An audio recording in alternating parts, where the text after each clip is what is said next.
পুরীর সমুদ্র আর জগন্নাথের মন্দির, সঙ্গে জিভে গজা, এ এক অটুট সম্পর্ক।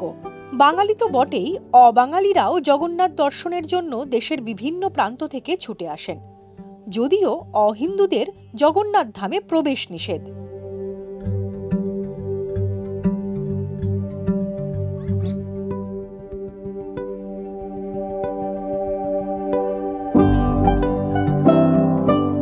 উড়িষ্যার সবচেয়ে বড় উৎসব রথ।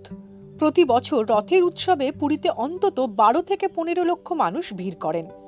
রথযাত্রার দিনই প্রতি বছর গুন্ডিচা যাওয়ার পথে জগন্নাথের নান্দিঘোষ কিছুক্ষণের জন্য থেমে যায়। প্রচলিত লোককথা অনুযায়ী ওই জায়গাটি জগন্নাথের মুসলিম ভক্ত শালবেগের সমাধি। উফ, এই এসিটা চলছে না কেন? ওটার ফ্ল্যাকচুয়েশন আর তোমার মুড সেম সেম। কিন্তু যাই বলো, আমাদের জুটিটা দারুণ। একে অপরের বেটার হাফ। এবার এই এসিটারও বেটার হাফ খোঁজা যাক। খুঁজে পেয়েছি।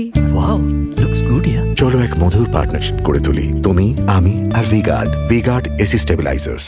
কে এই শালবেগ? মোগল আমলের পেশাদার সুবেদার। শালবেগের বাবা লালবেগও মোগলদের সুবেদার ছিলেন, যদিও শালবেগের মা ছিলেন এক ব্রাহ্মণ কন্যা। লালবেগ জোর করে শালবেগের মাকে বিয়ে করেন। লালবেগের মৃত্যুর পর শালবেগ যুদ্ধ চলাকালীন আহত হন। ওই সময় তার মা জগন্নাথের কাছে শালবেগের প্রাণ ভিক্ষা করেন। শালবেগ বেঁচে যান।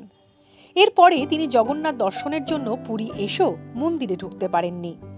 তিনি জানতে পারেন রথের সময় জগন্নাথ, বলরাম, সুভদ্রা গুন্ডিচায় মাসির বাড়ি যান।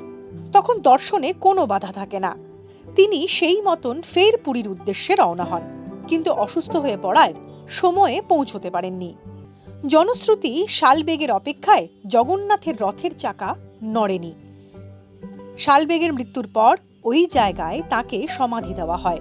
তাই প্রতি বছর শালবেগের সমাধির সামনে কিছুক্ষণের জন্য জগন্নাথের রথ দাঁড় করানো হয়। অক্ষয় তৃতীয়ার দিন দীঘার জগন্নাথ মন্দিরের উদ্বোধন। দীঘা জুড়ে সাজো সাজো রব। পুরীর আদলে তৈরি হয়েছে দীঘার মন্দির। পুরীর মতোই এখানেও অহিন্দুদের প্রবেশ নিষিদ্ধ হবে কিনা তা নিয়ে ইতিমধ্যে শুরু হয়েছে চর্চা। মানুষ হয়তোবা ভুলেছে রবীন্দ্রনাথের সেই অমোঘ লেখা, রথযাত্রা লোকারণ্য মহা ধুমধাম, ভক্তেরা লুটায়ে পথে করিছে প্রণাম, পথ ভাবে আমি দেব, রথ ভাবে আমি, মূর্তি ভাবে আমি দেব, হাসে অন্তর্যামী।